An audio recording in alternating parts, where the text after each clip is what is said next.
Commander Jake Morrison stood on the bridge of the UES Valiant, watching the stars through the main screen. It was another quiet day in the outer rim of human space. His crew worked at their stations with the calm focus that came from years of routine patrols. Nothing ever happened out here. That changed when Lieutenant Amy Rodriguez looked up from her communications panel with wide eyes. Her hands shook as she adjusted her headset. The signal coming through was unlike anything she had ever heard before. "Sir, I am getting something strange," she said. "It is not from any human ship or station." Jake walked over to her station. The signal was weak and full of static, but there was definitely something there. As Amy cleaned up the transmission, a voice became clear. It was speaking in perfect English, but the tone was wrong somehow. Too formal and precise. "This is Ambassador Zeth Kara of the Altarian Federation calling any human vessel. We require immediate assistance. Our situation is desperate." The bridge went silent. Everyone knew about the Altarians.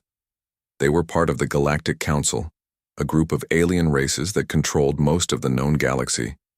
They had refused to let humans join their council years ago, calling them too young and primitive. Jake took the communications headset from Amy. "This is Commander Morrison of the UES Valiant. Please repeat your message." The response came quickly. "Commander Morrison, thank the stars. We need to speak with your highest military leaders immediately. An ancient enemy has returned. They call themselves the Devourers. Our combined fleets cannot stop them." The fear in the alien's voice was clear. Jake had never heard panic from any Galactic Council species before. They always acted like they were superior to humans in every way. "How many ships have you lost?" Jake asked. There was a long pause. 60% of our fleet. 12 worlds have fallen completely.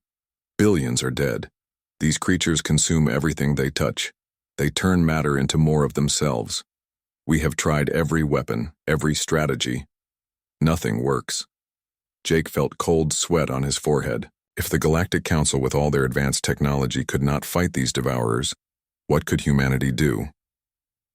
"Stay on this channel," Jake told the ambassador. "I will contact Earth Command immediately." Admiral Lisa Parker was in a meeting when the emergency transmission reached Earth. She left the conference room and hurried to the command center, where technicians were already working to establish a clear connection with the alien ambassador. The holographic image that appeared showed a tall, blue-skinned being with large silver eyes. Zeth Kara looked exhausted and frightened. Her usual elegant posture was gone, replaced by the slumped shoulders of defeat. "Admiral Parker, I am sorry to contact you like this," Zeth Kara said. "I know our council refused your people membership. I know we have not been friends, but we are desperate. These Devourers are not like any enemy we have faced." Lisa studied the alien's face. Pride was a hard thing for any species to swallow, but the fear was genuine. "Tell me about these creatures." "They appeared 3 months ago from the space between galaxies. They look like moving crystal formations, but they can change shape at will. When they consume matter, they grow larger and create more of themselves. They have destroyed everything in their path." The Admiral pulled up star charts on her screen. If the Devourers were moving toward the galactic core, they would eventually reach human space too. "What do you want from us?" Lisa asked. "Your help. We know humans fight differently than other species. Your tactics are unpredictable. Your weapons are strange. Perhaps you can find a way where we have failed." Lisa ended the transmission and immediately called President Ryan Collins. Within an hour, every top military leader on Earth was gathered in the Situation Room. "This could be a trap," said General Marcus Brown. "Why would they suddenly want our help after treating us like children for decades?" "Because they are losing," replied Captain Ben Rodriguez from Intelligence. "Our sources confirm massive fleet movements in Galactic Council space. They are pulling ships from everywhere to form defensive lines." President Collins looked at the reports spread across the table. The numbers were staggering. The Galactic Council had millions of ships and soldiers. If they were losing this badly, the threat was real. "What can we actually do to help?" Collins asked. "Our fleet is tiny compared to theirs." "Admiral Parker, exchanged glances with General Brown. They both knew about humanity's secret weapons, but discussing them was always dangerous. "Sir, we have options that the public does not know about," Lisa said carefully. "Special assets that have been kept in reserve for extreme situations." The president raised an eyebrow. "How special?" "The Ghost Fleet," General Brown said quietly. 13 ships that officially do not exist, crews that are listed as dead, technology that breaks several interstellar treaties. Collins was quiet for a long moment. The Ghost Fleet was humanity's greatest secret and most powerful weapon. These ships had been built in hidden facilities using experimental technology. Their crews were volunteers who had given up their identities to serve in absolute secrecy. "If we deploy them, there is no going back," the president said. "The galaxy will know what we are really capable of." "Maybe it is time," Admiral Parker replied. "We have been hiding our strength for too long. If these devourers are as dangerous as the aliens claim, we might be the galaxy's only hope." The decision was not easy, but it was necessary. President Collins signed the activation orders while his advisors watched in silence. Deep in space, automated systems began waking up ships that had slept in the darkness for years. Admiral Parker opened a secure channel to the outer system. "This is Earth Command to all Ghost Fleet vessels. You are authorized for full activation. Report status immediately." One by one, responses came back from the hidden bases scattered throughout the solar system. Ship after ship confirmed they were powering up their systems and preparing for deployment. The last response came from the flagship itself. "This is Admiral Kate Sullivan aboard the UES Retribution. Ghost Fleet is awakening. We will be ready for departure in 72 hours. Jake Morrison was still on the bridge of the Valiant when new orders came through. He was to escort Ambassador Zeth Kara to Earth for face-to-face meetings with human leadership. As he watched the alien ship approach, he wondered if humanity was about to make the biggest mistake in its history, or save the galaxy. Captain Alex Turner was feeding his chickens when the message arrived. He lived alone on a small farm on Europa, far from the busy cities and spaceports. Most people thought he had died 5 years ago in a pirate raid near the Centauri system. That was exactly what the government wanted them to think. The communication device hidden in his barn started beeping. Alex dropped his feed bucket and ran inside. The message was short and used codes that only a few dozen people in the galaxy understood. "Ghost protocol activated. Report to Base 7 immediately." Alex stared at the message for a long moment. He had hoped this day would never come. His quiet life was about to end, and there was no going back. Across the solar system, 12 other people received the same message. Each of them had been living secret lives, hidden away from the world, that thought they were dead. Each of them had volunteered for this fate years ago, knowing that one day they might be called upon to save humanity. The hidden base in the Kuiper Belt had been dark for 3 years. Now lights flickered on in corridors that had seen no human presence since the last training exercise. Automated systems began warming up the massive ships that waited in the darkness. Admiral Kate Sullivan arrived first. She had been living as a teacher on Mars, spending her days working with children, instead of commanding fleets. The security guards at the base entrance scanned her identity 3 times before believing she was really there. "Welcome back, Admiral," said Colonel Frank Davis, the base commander. "I never thought we would need to wake the fleet." "Neither did I," Kate replied. "But if they are activating us, the situation must be worse than anything we have faced before." The why? Base was huge, carved out of asteroids and hidden behind false readings that made it invisible to most sensors. 13 massive ships waited in docking bays that could house vessels 10 times their size. These ships were different from anything else humanity had built. Chief Engineer Sam Cooper was the 3rd person to arrive. He had been working as a mechanic on a freight station, fixing broken cargo haulers, and trying to forget he had once designed the most advanced weapons in human space. When he saw his ship again, tears came to his eyes. The UES Retribution was more than just a warship. It was a work of art, every line and surface designed for maximum efficiency. But its real secret lay deep inside, in the quantum processors that linked human minds directly to the ship's systems. She looks good for a ship that has been sleeping, Sam said, as he ran his hands along the hull. Better than good, actually. The maintenance robots had kept everything in perfect condition. As more crew members arrived, the ship came alive with voices and activity. These people had trained together for years before faking their deaths and going into hiding. Lieutenant Nina Foster took her place at the communications station. She had been working as a translator for a small trading company, using her gift for languages to help merchants deal with alien customers. Now she activated systems that could intercept and decode transmissions from anywhere in the galaxy. All channels are clear, she reported. The other ghost ships are powering up on schedule. One by one, the 13 ships of the Ghost Fleet came online. Each vessel was unique, designed for a specific role in the fleet's operations. Some were built for speed and stealth. Others carried weapons that pushed the limits of known physics.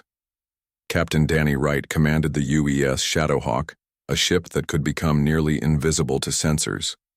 His crew specialized in reconnaissance and surprise attacks. They had been the ones to develop many of humanity's unconventional warfare tactics. Captain Lucy Martinez led the crew of the UES Wildfire, a vessel designed to cause maximum confusion in enemy formations. Her ship could split into smaller sections that operated independently, making it look like one ship had become 5 in the middle of a battle.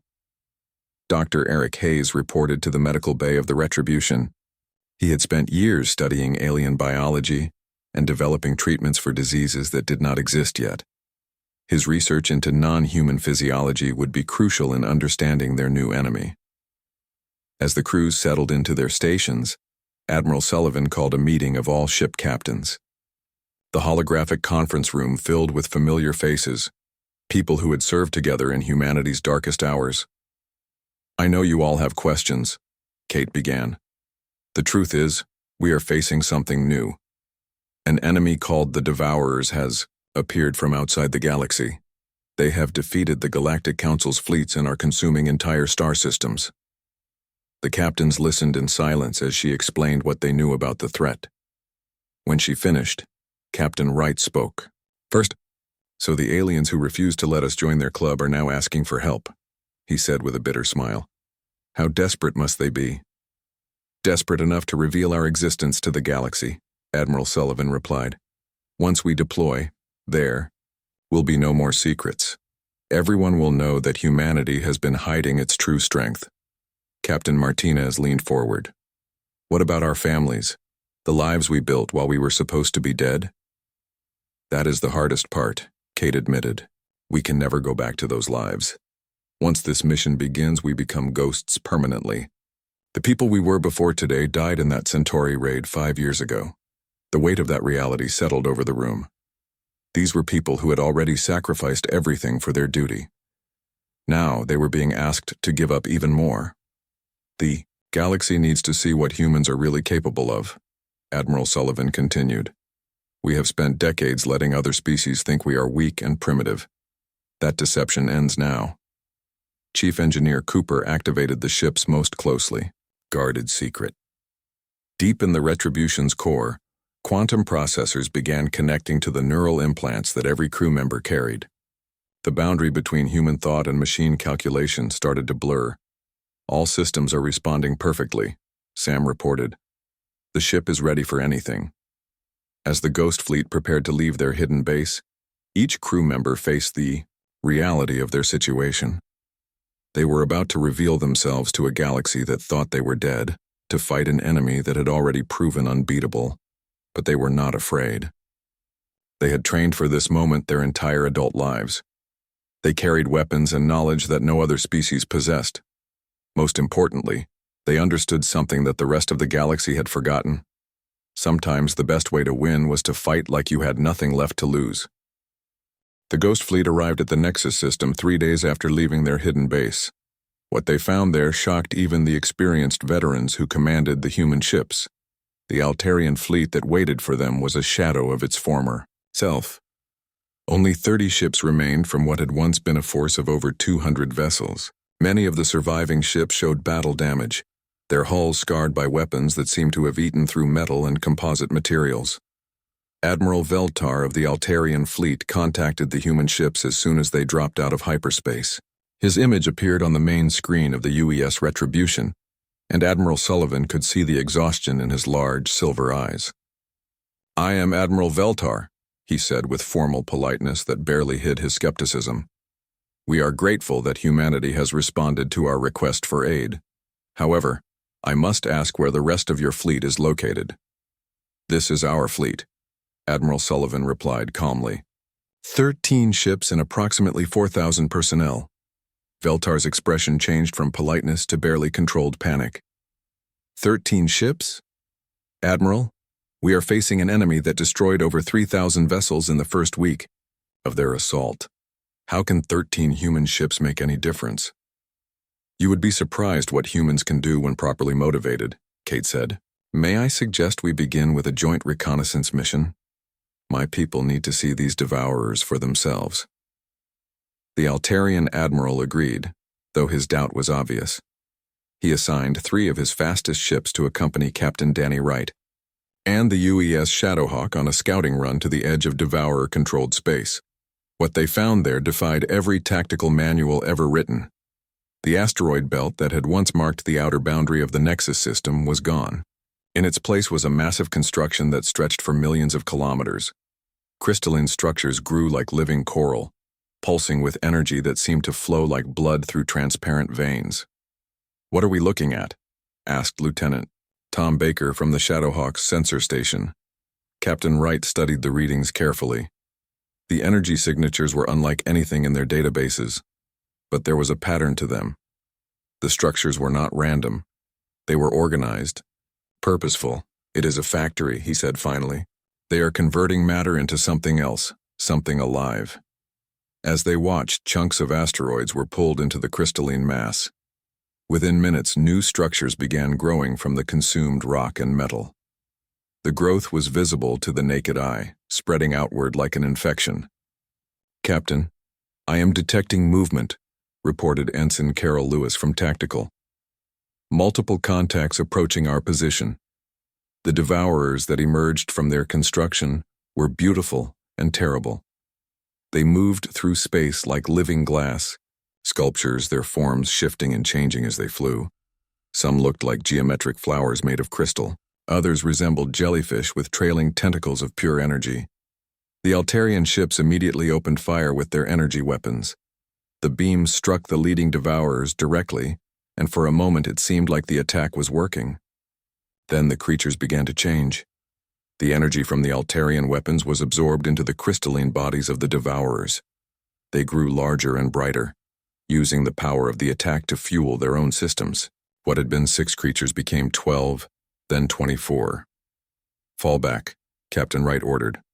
"All ships retreat to safe distance." The Shadowhawk's cloaking system engaged, making them invisible to most sensors. But as they watched the Altarian ships flee, it became clear that conventional stealth would not work against these enemies. The devourers seemed to sense the presence of living minds rather than relying on technology to track their targets. "They are following us," reported one of the Altarian captains. "Our jamming systems have no effect."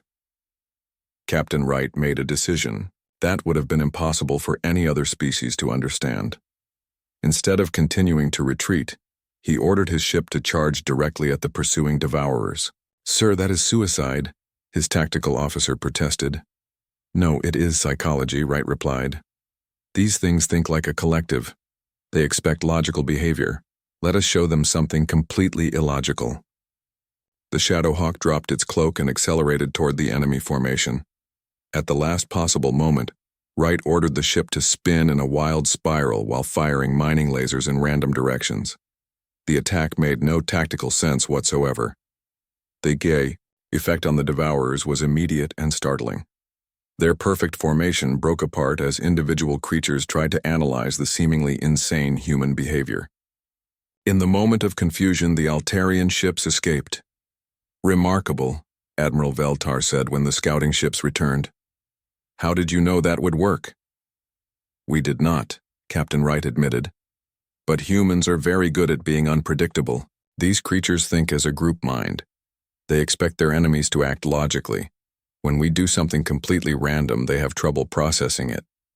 Admiral Sullivan called a meeting of all ship captains to discuss what they had learned. The holographic conference room buzzed with excitement as the implications became clear. "The Galactic Council has been fighting these things the wrong way," said Captain Martinez. "They use standard military tactics, careful formations, logical strategies. Everything the Devourers can predict and counter. But if we fight like crazy people," added Captain Peter Blake from the UES Phoenix, "we can confuse them long enough to do real damage." Dr. Eric Hayes had been studying the sensor readings from the encounter. His analysis added another disturbing element to their understanding. "These creatures are not just consuming matter," he reported. "They are learning from it. Every ship they destroy, every weapon that hits them, teaches them something new. That is why the Galactic Council's losses keep getting worse. The enemy adapts faster than they can change their tactics." Admiral Sullivan realized they were facing an enemy that became stronger with every battle. The only way to win was to fight, in a way that could not be predicted or learned from. "We implement Protocol Wildcard immediately," she announced. "Every ship will operate independently. No formation flying, no coordinated attacks, no predictable patterns. We fight like humans, not like soldiers." The Altarian officers who observed the human briefing were horrified by what they heard. The idea of abandoning military discipline went against everything they believed about warfare. But they could not argue with the results they had seen, as the combined fleet prepared for their first real battle against the Devourers.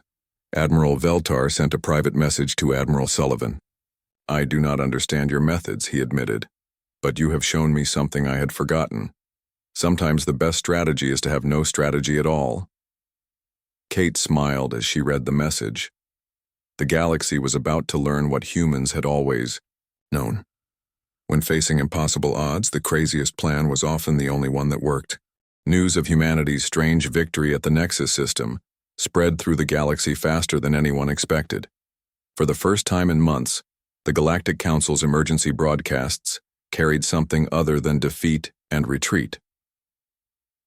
Captain Tony Green found himself in command of a mixed fleet that would have been impossible to imagine just weeks before.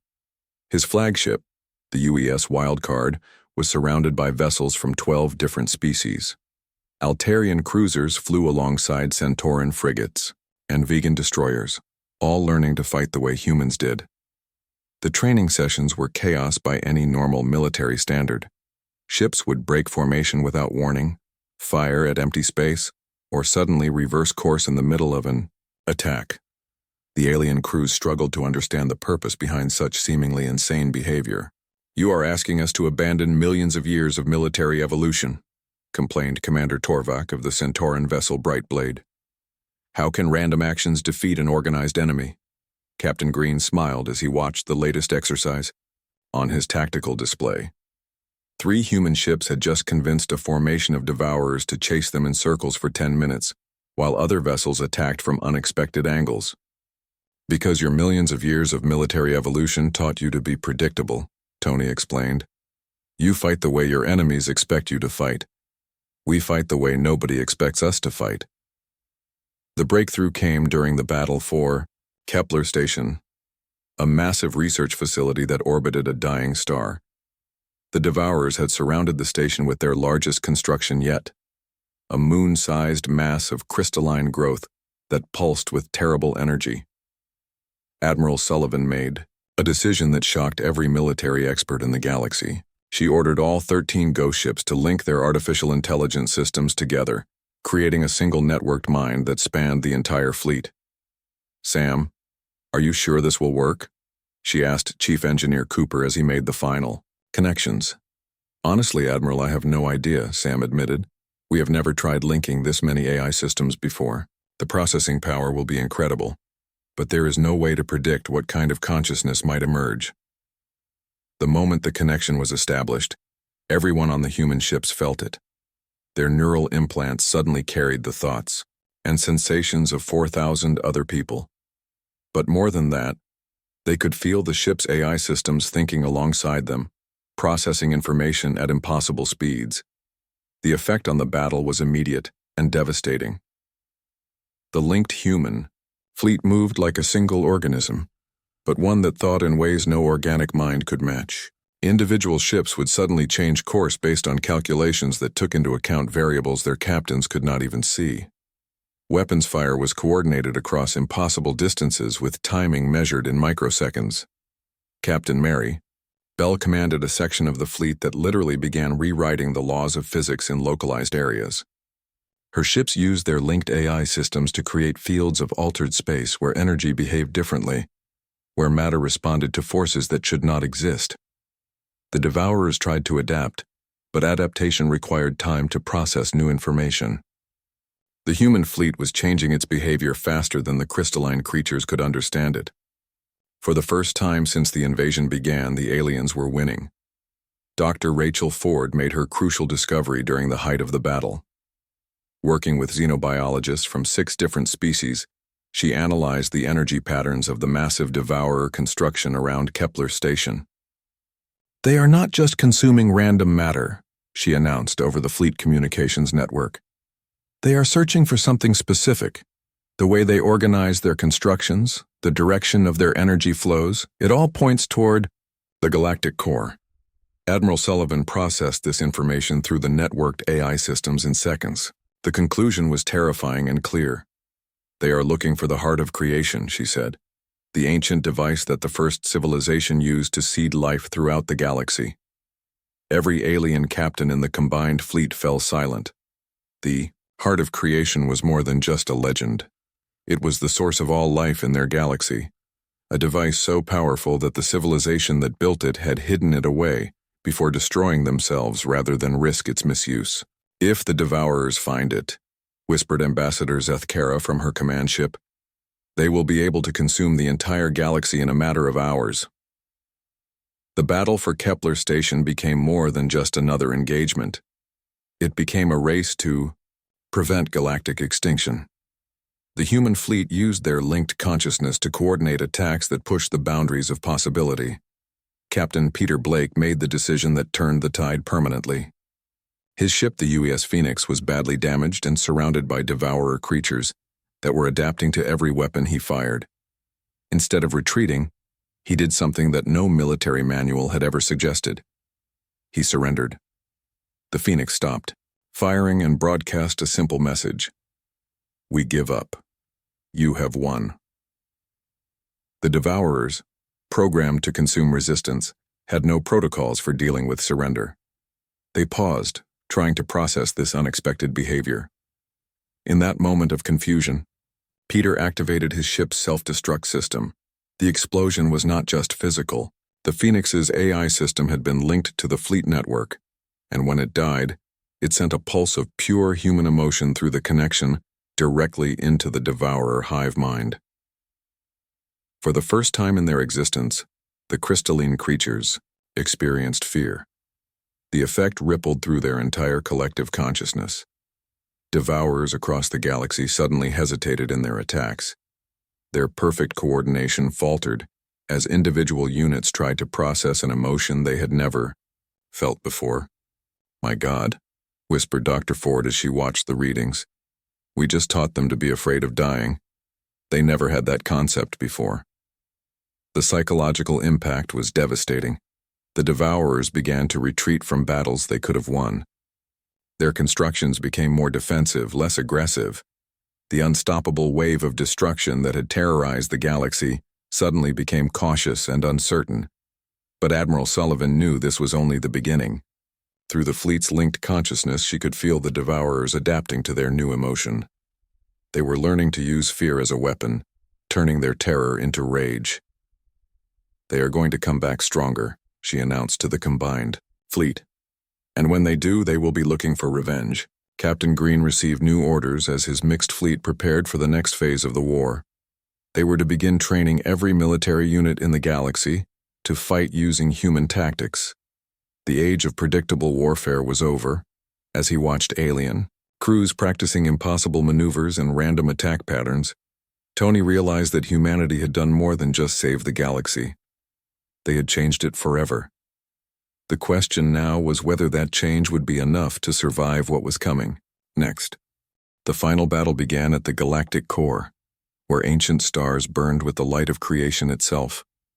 Admiral Kate Sullivan stood on the bridge of the UES Retribution, watching as the largest fleet in galactic history assembled around her flagship.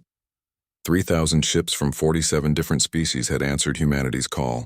Vessels that had been enemies for centuries now flew side by side, united by the desperate need to stop the Devourers before they reached their ultimate goal.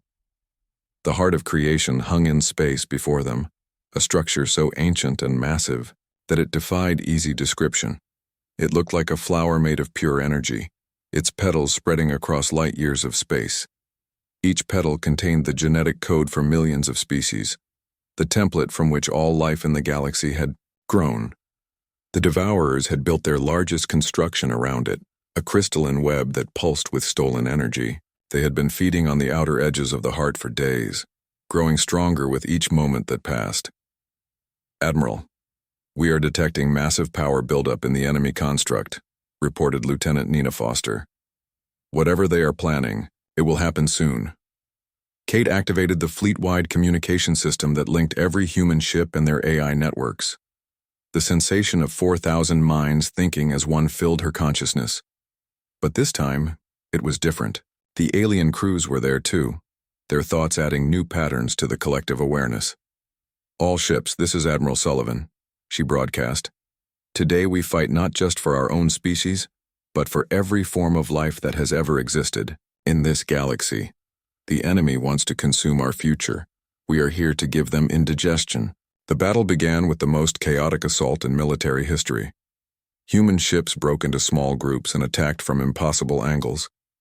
Altarian cruisers suddenly started flying backward while firing their main guns. Centauran fighters began spinning in wild spirals that made no tactical sense whatsoever.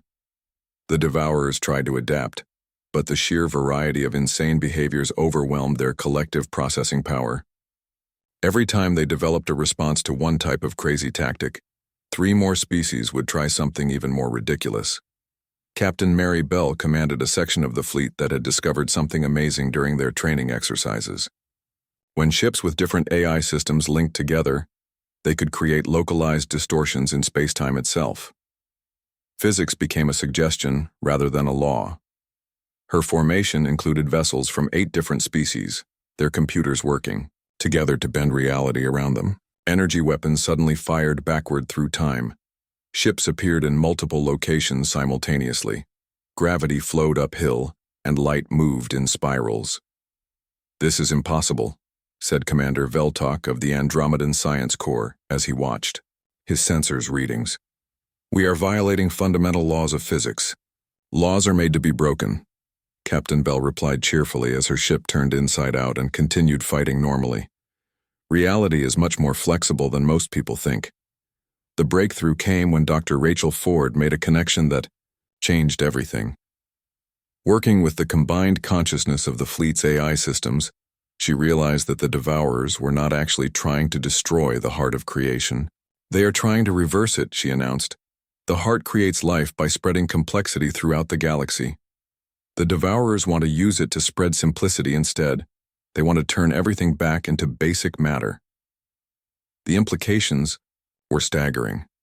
If they succeeded, every living thing in the galaxy would be reduced to component atoms. Planets would become clouds of dust. Stars would collapse into simple hydrogen and helium. Admiral Sullivan made the hardest decision of her career. To stop the Devourers, she would have to sacrifice humanity's greatest advantage. "All ships, prepare to transmit complete technical specifications," she ordered. "Every piece of technology, every tactical innovation, every secret we have developed, send it all to our alien allies." "Ma'am, that will eliminate every advantage we have," protested Captain Wright. "If we share our technology, we will no longer be special." "Then we will just have to get better at being human," Kate replied.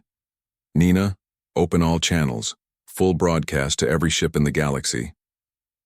The transmission that followed changed galactic civilization forever. Detailed blueprints for human AI systems flooded the networks of every species. The secrets of consciousness linking technology spread to civilizations that had never imagined such possibilities. Most importantly, the philosophical principles behind human chaos tactics were explained in terms that any culture could understand. The effect was immediate and overwhelming. Alien ships throughout the galaxy suddenly began fighting with creativity and unpredictability that their species had never shown before. The rigid military doctrines that had failed against the Devourers were replaced by wild improvisation and inspired madness. The Devourers found themselves facing an enemy that grew more chaotic by the minute. Every battle they fought taught their opponents new ways to be unpredictable. The hive mind that had been their greatest strength became a weakness as it struggled to process the sheer variety of insane tactics being used against them. The final blow came when every ship in the galactic fleet linked their consciousness together through the human AI network. For a brief moment, trillions of minds thought as one, creating a collective intelligence that spanned the entire galaxy. The Devourers, who had never encountered individual consciousness before meeting humans, were completely overwhelmed by the experience of touching a galactic mind. Their crystalline forms began to crack and shatter as they tried to process thoughts and emotions beyond their ability to understand. One by one, the massive constructions around the heart of creation began to collapse. The Devourers retreated toward the edge of the galaxy, their hive mind fragmented and confused. They had tasted something they could never consume: the infinite complexity of conscious thought. Admiral Sullivan watched the enemy fleet disappear into the darkness between galaxies. She knew they would be back someday, but when they returned, they would find a galaxy that had learned to think like humans. "Admiral, we are receiving communications from the Galactic Council," reported Nina. "Foster, they want to offer humanity full membership and leadership of the Galactic Defense Forces." Kate smiled as she looked around the bridge at her crew. These people had sacrificed their identities and their lives to save a galaxy that had once rejected them. Now that same galaxy was begging them to take charge. "Send our regrets," she said. "Tell them humanity appreciates the offer, but we have other plans." The Ghost Fleet began to fade from sensors as their cloaking systems engaged. One by one, the 13 ships disappeared from the celebration that filled galactic space. They had revealed themselves to save the galaxy, but their work was done. Jake Morrison, now promoted to Admiral, stood in the conference room of the new Joint Species Military Academy. Representatives from every major civilization sat around the table, eager to learn more about human tactical philosophy. "The most important thing to remember," he told them, "is that there is no such thing as an impossible situation. There is only a situation where nobody has been crazy enough yet." In the depths of space, 13 ships waited in the darkness. The galaxy had learned to fight like humans, but it still needed the real thing watching from the shadows. Admiral Sullivan and her Ghost Fleet had become legends, stories told to inspire young officers who would never know their real names. And somewhere in the void between galaxies, the Devourers regrouped and planned their return. They had learned about fear and consciousness and the terrible power of minds that refuse to think in straight lines. Next time, they would be ready for humanity's chaos. But humanity would be ready for them too.